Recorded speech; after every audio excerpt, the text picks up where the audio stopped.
Hello, this is Paul from Mind. I wanted to reach out to colleagues in Mid-Counties Co-operative just to say two things.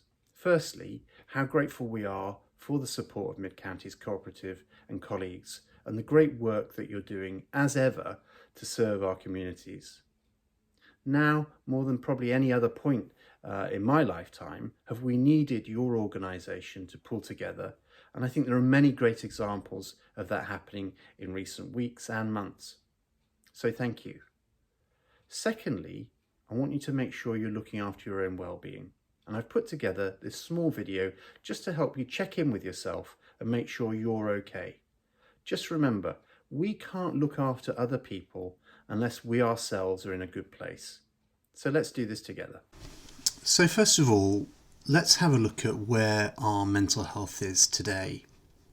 Quite often, we forget through the day to check in with ourselves and see how we're feeling, particularly if we're under stress, supporting other people, working quite hard. We tend to prioritise other people's needs above our own. Quite often, if you've had a busy day, you can end up getting home feeling completely drained, starting to feel some physical aches and pains. Maybe you've not been looking after your posture correctly. Maybe throughout the day you've not been taking enough breaks. Maybe during the day you needed to lay off some of the caffeine. All of these things are necessary to make sure that physically and mentally we're at our best. Not only do the people you're looking after and serving need you to be at your best, but you as a person deserve to be at your best. And sometimes that requires you to be a bit selfish in saying, actually, where am I at today? What do I need to look after my well-being?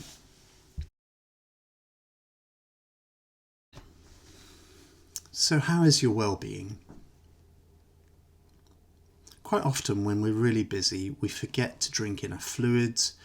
Often we succumb to unhealthy diets, but actually we need a really nutritious diet and lots of fluids to get us through the day. If we neglect this, we start to feel sluggish, we start to feel tired. So really we want to check in with ourselves to make sure that we're getting what our body needs. Sleep is also really important.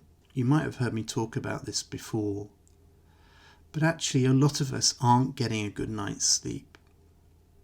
Sleep is an opportunity for our brain really to process the events that have gone on the day before.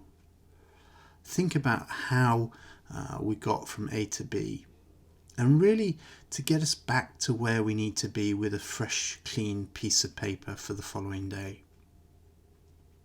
The stuff that gets in the way of our sleep is stuff like caffeine, spending too much time on our tablets, our smartphones, watching television. We need to kick all of this stuff at least an hour before we go to bed. Some studies suggest that we need to stop drinking caffeine at least 10 hours before we go to bed. But at least try to get our brain into the zone of relaxation before we try to get to sleep. This is really important. If we do feel rested when we wake up, that puts us in a really productive space to get on with the tasks and the challenges of the day ahead. Finally, in terms of your weekly wellbeing checkup, what I want you to think about is how much is sat in that stress bucket you're carrying around. So we've all got this bucket. It's full of various stresses and strains that everyday life throws at us. But if we're not proactively managing that, we can get overwhelmed. So take a moment to think about your stress bucket. What's in it? Are these things that you should be worried about, that you can control? Or are they things that you need to let go of, that you have no control over? Are they things that need to change in your life? And are they things that other people can help you with? Actually writing this stuff down, although that might be overwhelming in the first step, is a really good way of getting control of this stuff. The longer you leave your stresses and strains floating around up in your brain, the more we tend to ruminate over things. We tend to catastrophize over them. By writing them down, we can put them in their place and get some order to them and start figuring out solutions. We know that in coping with stress, we need to have some really helpful coping strategies.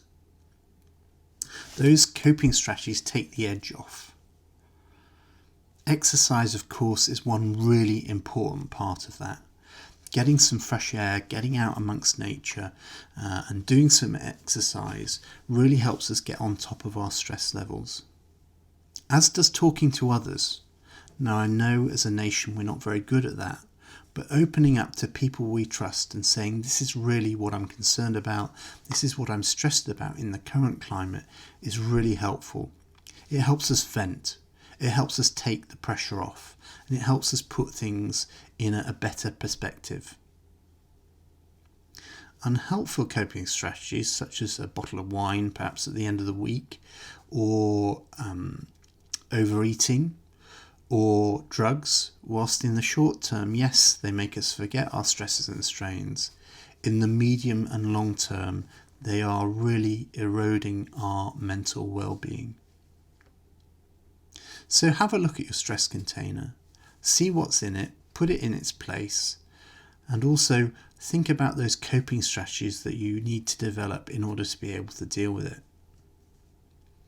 In summary, if you can have a look at this weekly well-being checkup in a quiet space and reflectively, this is going to put you in a much fitter place to deal with the tests and tribulations that we've got coming down the pipe. And I know from my discussions with people within mid-counties that you are really up for this fight, and hopefully this will help you deal with these challenges. Thanks for listening.